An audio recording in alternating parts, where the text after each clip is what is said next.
श्री सीता रामचंद्राभ्याम नमः।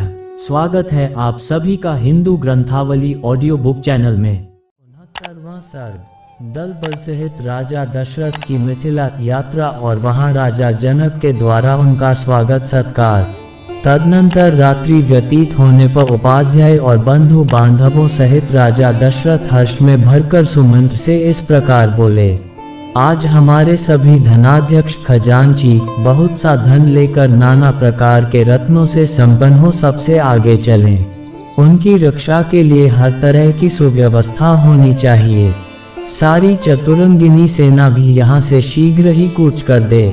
अभी मेरी आज्ञा सुनते ही सुंदर सुंदर पालकियाँ और अच्छे अच्छे घोड़े आदि वाहन तैयार होकर चल दें।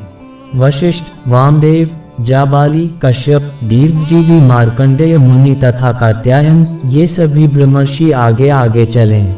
मेरा रथ भी तैयार करो, देर नहीं होनी चाहिए। राजा जनक के दूत मुझे जल्दी करने के लिए प्रेरित कर रहे हैं। राजा की इस आज्ञा के अनुसार चतुरंगिनी सेना तैयार हो गई और ऋषियों के साथ यात्रा करते हुए महाराज दशरथ के पीछे पीछे चली।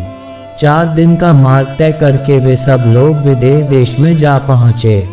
उनके आगमन का समाचार सुनकर श्रीमान राजा जनक ने स्वागत सत्कार की तैयारी की। तत्पश्चात आनंदमग्न हुए राजा जनक बूढ़े महाराज दशरथ के पास पहुँचे। उनसे मिलकर उन्हें बड़ा हर्ष हुआ। राजाओं में श्रेष्ठ मिथिला नरेश ने आनंदमग्न हुए पुरुष प्रवर राजा दशरथ से कहा, नरश्रेष्ठ रघुनंदन, आपका स्वागत है।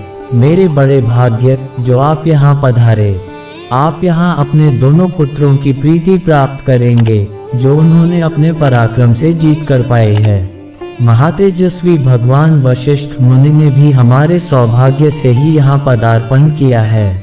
ये इन सभी श्रेष्ठ ब्राह्मणों के साथ वैसी ही शोभा पा रहे हैं जैसे देवताओं के साथ इंद्र सुशोभित होते हैं। सौभाग्य से मेरी सारी विघ्न बाधाएं पराजित हो गईं। रघुकुल के महापुरुष महान बल से संपन्न और पराक्रम में सबसे श्रेष्ठ होते हैं। इस कुल के साथ संबंध होने के कारण आज मेरे कुल का सम्मान बढ़ गया। नरश्रेष्ठ नरेंद्र, कल सवेरे इन सभी महर्षियों के साथ उपस्थित हो मेरे यज्ञ की समाप्ति के बाद आप श्री राम के विवाह का शुभ कार्य संपन्न करें।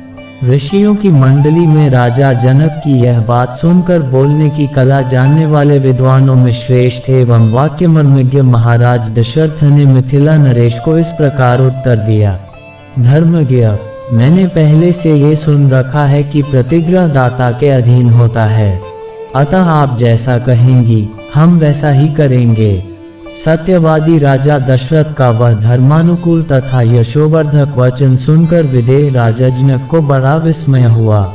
तदनंतर सभी महर्षि एक दूसरे से मिलकर बहुत प्रसन्न हुए और सबने बड़े सुख से वह रात बिताए।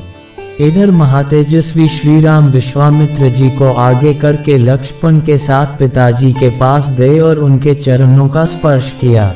राजा दशरथ ने भी जनक के द्वारा आदर सत्कार पाकर बड़ी प्रसन्नता का अनुभव किया तथा अपने दोनों रघुकुल रत्न पुत्रों को सकुशल देखकर उन्हें अपार हर्ष हुआ। वे रात में बड़े सुख से वहां हैं। महातेजस्वी तत्वज्ञ राजा जनक ने भी धर्म के अनुसार यज्ञ कार्य संपन्न किया तथा अपनी दोनों कन्याओं के लिए मंगलाचार का संपादन करके सुख से वह रात्रि व्यतीत की। इस प्रकार श्री वाल्मीकि निर्मित आर्ष रामायण आदिकाव्य के बालकांड में 69वां सर्ग पूरा हुआ। 69